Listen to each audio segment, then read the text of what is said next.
It was great, got better, and basically being faster, stronger, powerful, and being more explosive, and now I'm out here competing and having fun. Running behind that fine offensive line, Derwin Graves did a great job tonight. With all the guys I played with, that was a fun experience being a part of, so I had fun with it.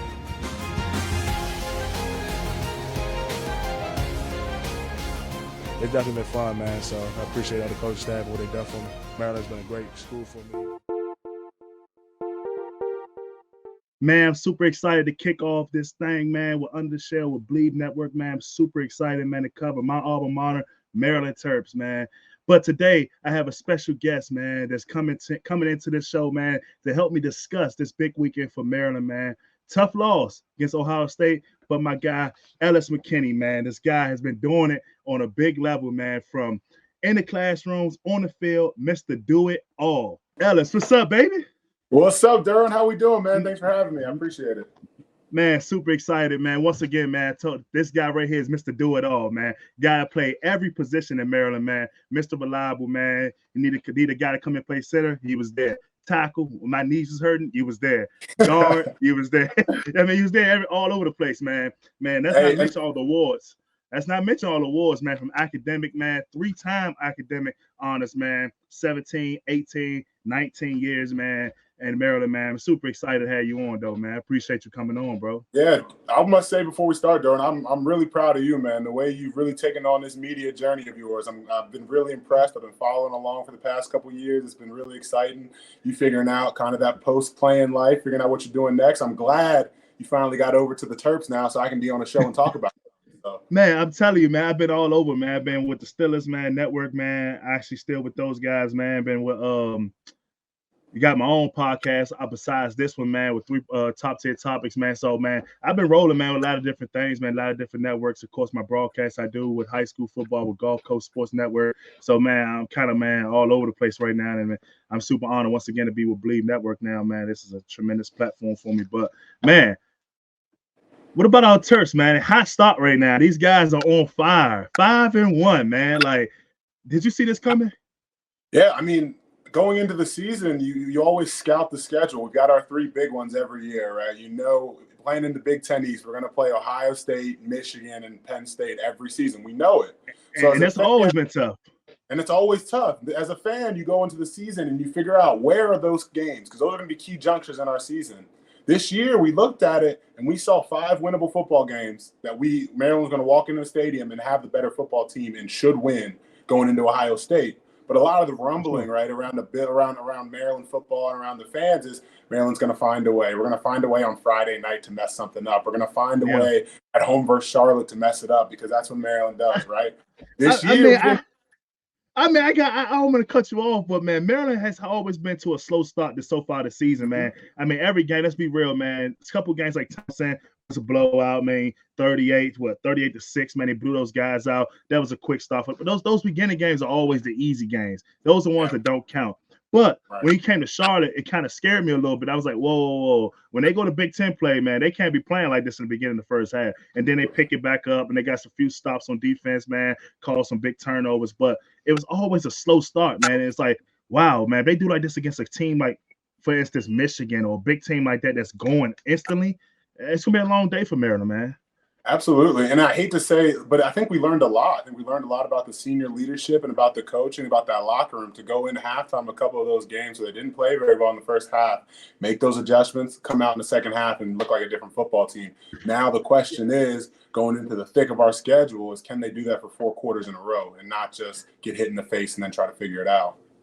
Well, for sure, because definitely, man, these guys, I say, once again, they've been starting off really slow, but they've seen when they go against a good opponents like Ohio State, they start off really, really fast. Man, I mean, they came out firing last week. I knew that game was going to be a dub. I was like, this is definitely a dub. Like, these guys got Ohio State over there sideline, like, thinking about the time when we played against Ohio State back when we played. Urban Meyer's on the phone asking questions and stuff, trying to get some calls in, yeah. I mean, everybody was trying to work his little magic over there, man, and they pulled out that little win, man. I give it to Ohio State. They came and made the plays that Maryland missed, but they got a lot of stuff to work on at Ohio State, man, because Maryland gave them a run, and that's a testament to how good Maryland really is, man. These guys are really playing really well this year.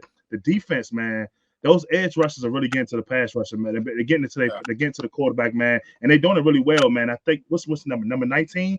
His last name Brown, I think. Brown. That guy right there, man. I mean, I don't think he's on Yannick level yet. I mean, he got a long way to go. but man, the dude is definitely playing at a high level, man. He's called some big sacks, man, and big time moments.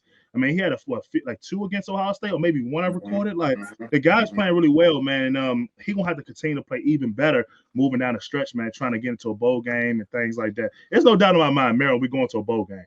But now we're playing for a bigger bowl game now, not the things we played for back when we was playing. Right now, we want to go somewhere sunny now. We need somewhere. Yeah, man. I'm talking about every bowl game has been cold for us, man. I mean, what bowl games we played in when we was there? We played? We went to Detroit. Quick Lane Bowl, man.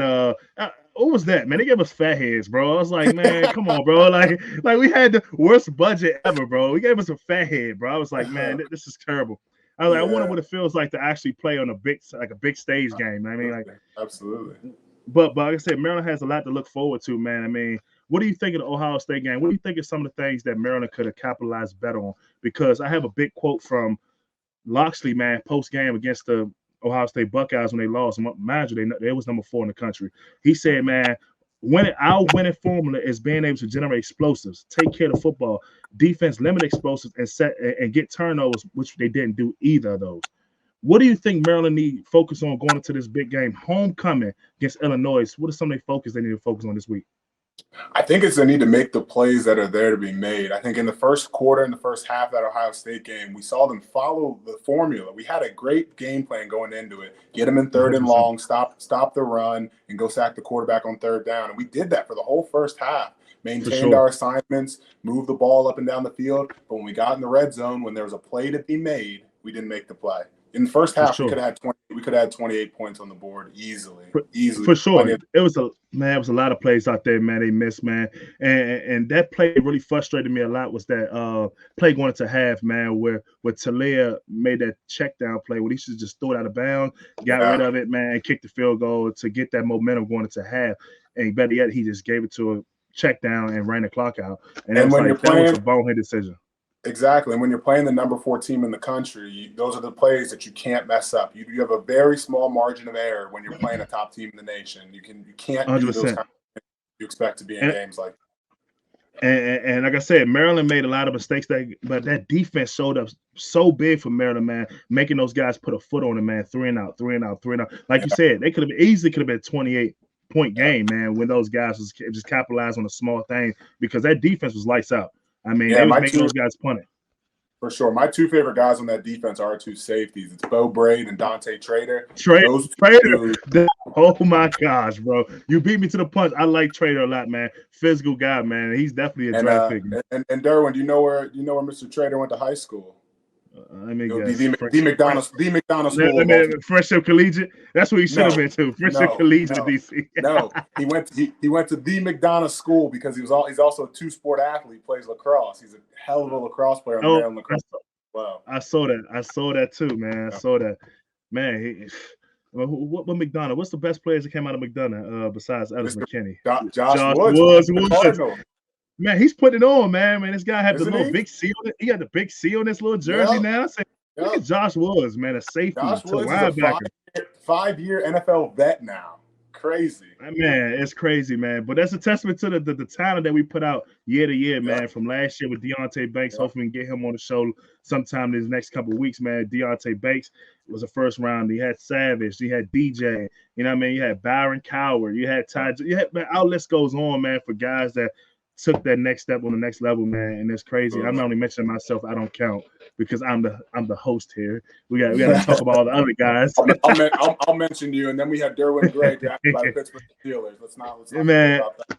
Oh man, they got a guy, man, Mr. Spitz over there. I was going to say, well. talk about Pittsburgh linemen. Man, I'm talking about Pittsburgh have a thing for us Terps, man. I mean, they continue to keep trying to get us in the building. I mean, it's crazy. But to get back, man, to Maryland's hot start, man, they're 5-0.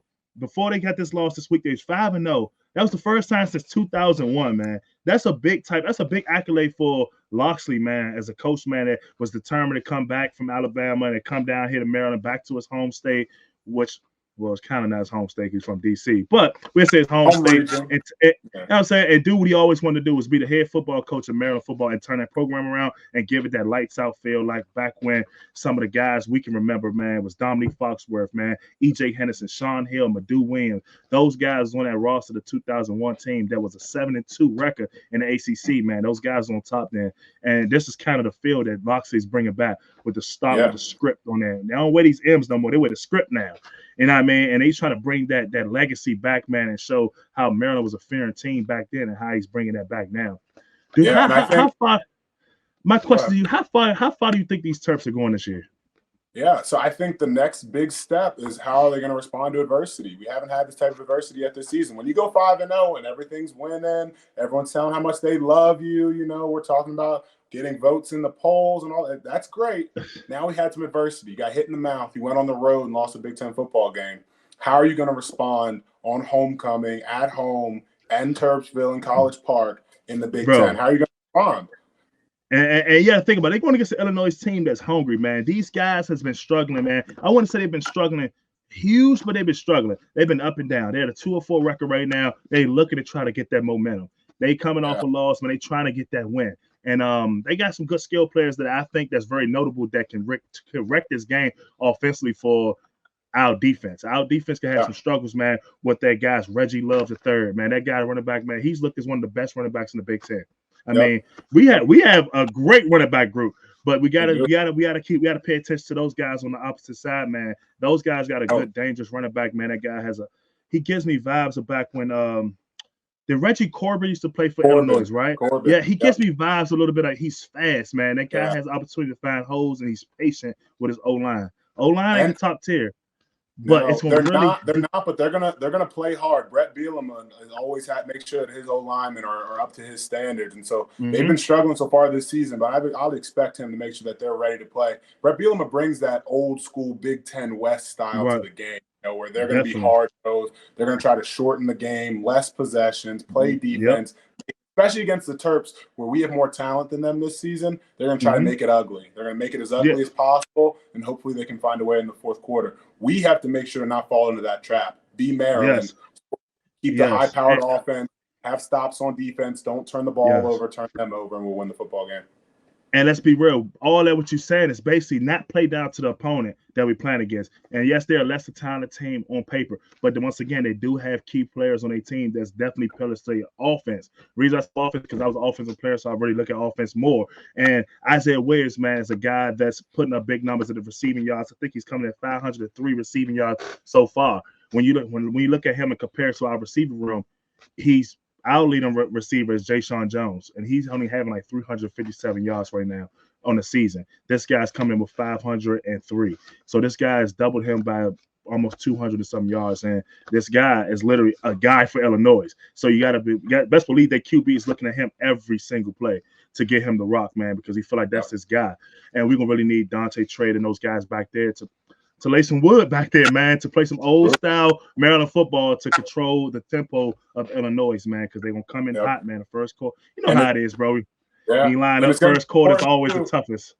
Right. You know, I live not too far from campus, so I've been planning my day, about to go up. I'm going up on Saturday to cheer the boys on, but I've been looking. It's the weather is going to be interesting. There's going to be a good bit of rain in the forecast for Saturday, so protecting the football and making smart decisions is going to be even more important when the elements are an issue. Yeah, for sure. And when you say that, man, about the weather, man, you can expect the run game gonna be at a premium on Saturday, man. People gonna put their ball on the ground. Tilley, I know he loves to throw the ball. He loves to look great back there and throw the ball. He's been doing great all year, but he's gonna hand it off to you, man. This game right here, man, is kind of crazy because I was talking to my brother about the running back group, and he asked me, man, who do you think is your best back right now for Maryland? And I'm gonna ask you the same question because I have my answer, but I want to see who are you bringing out right now? If it's Illinois, based on production so far, who's your running back one going into this game against Illinois? I think in a perfect world, I have Roman Hemby get the most carries on the team. I think he is our most complete back. I think Antoine Littleton is running the hardest right now, though. He is running the hardest. That's the guy I want to see get the most carries right now, man. I like Littleton, man. He will be getting on the show soon. But, man, Hemby, I love him a lot, bro. He gives me just a complete back, man. He doesn't have anything that wows you about him. But Littleton, it's just the small things, his aggressiveness. Like, man, Ohio State, he was like laying the boom on those guys. Yeah. I was like, wow, he must have some Rick Court workouts, man, because this dude is running through people and like people trying to pick him up, and he's still going. Right. I'm like, and he's doing it by himself with no push from the O-line, nothing. And I was like, this guy wants it, man. He wants it a lot. And I like Hemby, man, but Hemby just a perfect runner, kind of like if it's not there, he just get what he gets. You know what I mean? Right. What separates the two of them for me is I think Hemby on the top end has more of the home run hitter speed than Littleton does. Littleton obviously was a guy who came in, dropped a ton of weight, still a big back now, and obviously looks a lot better, a lot more agile. But I still don't know if he has that home run hitter potential, which you don't need all the time. He knows what he's good at. He runs in between the tackles and runs hard. Yeah. But I think at times, but it's key that we really need that type of style of run, because I feel like that's what we've been lacking. Even when we played, we've really rarely had a guy that was a bruising back that literally people feared them. You know what I mean? We never had that. We had with Ty Johnson. I mean, the last time I remember a back that I played with was Wes Brown. Wes Brown was our physical back, I mean, at the time. And I think we had Albert Reed and stuff like that back when I played early. So I think this before you got there. And it was like we had those guys, and it was like we never really had a back that was like, ooh, that's a big time Hulk, like a hammer. We would run in Kenny Goins off the bench. Kenny Goins, and he was a fullback, so he don't really count. He was a fullback. I mean, it was crazy. And then we had some big buff guy that he was like a strength coach now. Like he's like, I forgot, he wore like 44, bro. He was like strong dude. Stefanelli. Yeah, Stefanelli. We had him. Man, we had those fullbacks that was our bruisers, but those wasn't true running backs. Yeah. And I can say as of like late, we probably had Tayon Fleet Davis. That's who I compare. That's who I compare Littleton to a little bit, man. They both had that same kind of heaviness, thickness, but Littleton has a little more kick to him. Something about this guy, man. Yeah. I think he needs more carries, man, because he's gonna wear down a defense late in the fourth. Man, absolutely, I agree. Man, what do you think of the receiving room, man, when it comes to when it's under pressure, man? You talked about adversity a lot. Do you feel like our offense have a guy to go to in adverse moments on offense? Like who you hand the ball off to, who you throwing the ball to in the adverse moments to go get that? Right. I mean, so for me, if I have a guy when I need to get a first down, I'm either looking to 6, I'm looking at Jayshon Jones, or I'm looking at Corey Dyches, our tight end number 2. Those are our 2 guys that if we need to play through the air, I'm looking their directions. The other guys haven't. You can't forget one, man. You cannot forget number 1, man. That guy showed. He's a great player, but him and Ty Felton both, who've been incredible this season, they've had great seasons. When it comes to the clutch, they haven't proven to me that they're going to make the secure catch. They've been struggling looking in the easy ones. Caden Prather catches a one-hander to start the game to score a touchdown against Ohio State. Then we have a key third down in the second quarter, and it goes through his hands and hits him in the face. You know what I mean? It's tough. I could agree with that. I could agree with that. He's a little inconsistent, but man, those catches he made, man, he's really raised antennas for me that we have to get this guy going a lot. We got to keep giving him the ball to get him more comfortable, because with the way he plays against Ohio State, you need that in Big Ten play. I mean, you might not need that, and you might not need it against Charlotte, Townsend, and those guys like that. But you're gonna need this against the big dogs, man, and it's gonna be really required, because you're gonna need those 50-50 balls. You're gonna need a guy like we have for us, DJ. We just throw it up.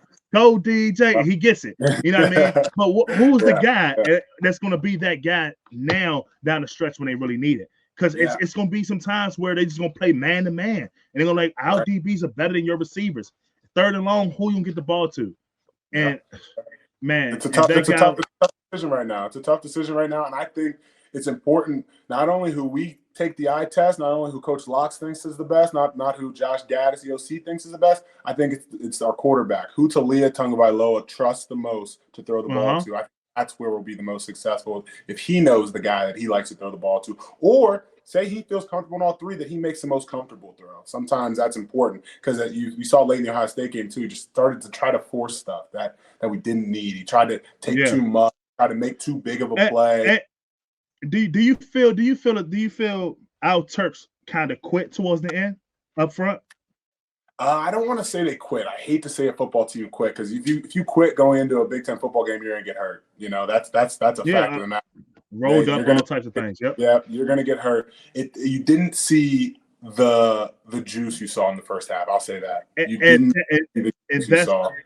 And that's the point I was getting to. It seems like the O-line was breaking. It was Talia was struggling to even get his reads out. The O-line was getting blue pass. And I was like, well, this wasn't the same O-line we seen in the first half when it was a ball game.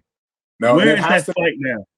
Right. And I think that's something that Coach Locks preaches as well. It can't just be because, oh, you're excited, we're starting the game, we have a chance at an upset. You have to play to a standard every play because of the name you wear on the front of your jersey, because you're Maryland Terp, and because you represent this team and you represent your brothers on the field and you represent the entire state. You need to play hard every play regardless of the score. And that's something that it's a cultural thing that you got to get figured out and got to make sure that it goes from the first guy on the roster to the last guy on the roster. And so when we see a game like Ohio State where, kind of their pride got beat a little bit in the second half, we start to question things. That's why it's important to rebound this week and show it back on the field, the team that we saw the first 5 weeks. I think we will see that. It's homecoming. They have a lot to play for. A lot of alumni come back, such as yourself. I wish I could make it back. I didn't know, but hey, I will make it back to the Penn State game. We talked about I'll be there for the Penn State game. We'll definitely get a tailgate thing set up, man, so all the fans can come out in Maryland, man, come be a part of our little tailgate, little show. We'll get something going down. But, man, it's going to be pivotal these guys get a win, man. It's definitely pivotal because right now, Locks, he's back there, man. He coaching hard this week, man, on the little things because it was like the small things is what was needed for them, the guys, to beat teams they should beat. Like you said, you had 5 or 6 or 4 or 5 games winnable on their schedule, and they should win them. And this is one of them coming up this week. They should definitely blow this one out the water. And I think that's what's going to happen. Yeah, I think like one of the last things, just going forward now, like you said, it's important. So we got this game this week against Illinois. There's a bye. There's Northwestern, and then the Nittany Lions come to town. So there's a chance that the Terps are 7-1 going into Penn State. That'll be one of the biggest games in Maryland football over the past 20 years. But we've seen it, Derwin. We've seen it happen. We've seen it multiple times where Penn State comes into College Park as the biggest game the Terps have played in years, and the Terps lose, the Terps don't score, the Terps don't show up. I believe this is a different Terps football team, and I think it's time for us to win that football game. And I'm right with you, Alice, when it comes to that, man, because right now the Terps are still in demand to be the top of the conference. Right now we're sitting at 4th right now.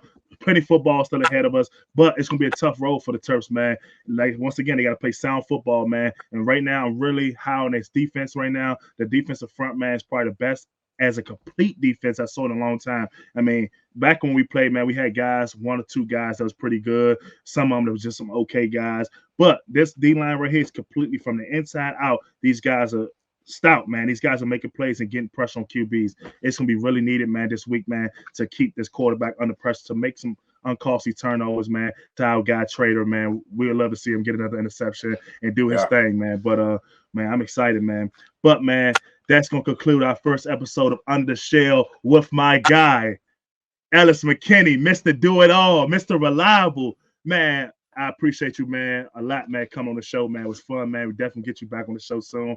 We might have a little co-host thing coming soon. We'll see what Terp Nation think of that.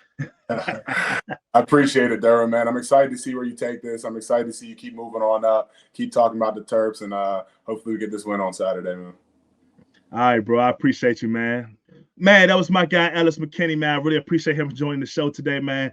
That was the first episode of Under the Shell, man. Super excited, man, to get back with y'all later this week, man, to discuss the results of the Illinois game, homecoming for the Terps, man. These guys are on fire, man. Once again, they took a slow, tough loss to Ohio State, number 4 in the country. But this doesn't end here, man. There's still more football to play, still more opportunities, man, to move up the standings in the Big Ten East, man. They're sitting at 4th right now, still have a long season ahead of them to move up the charts, man. I'm excited to see the Terps keep working.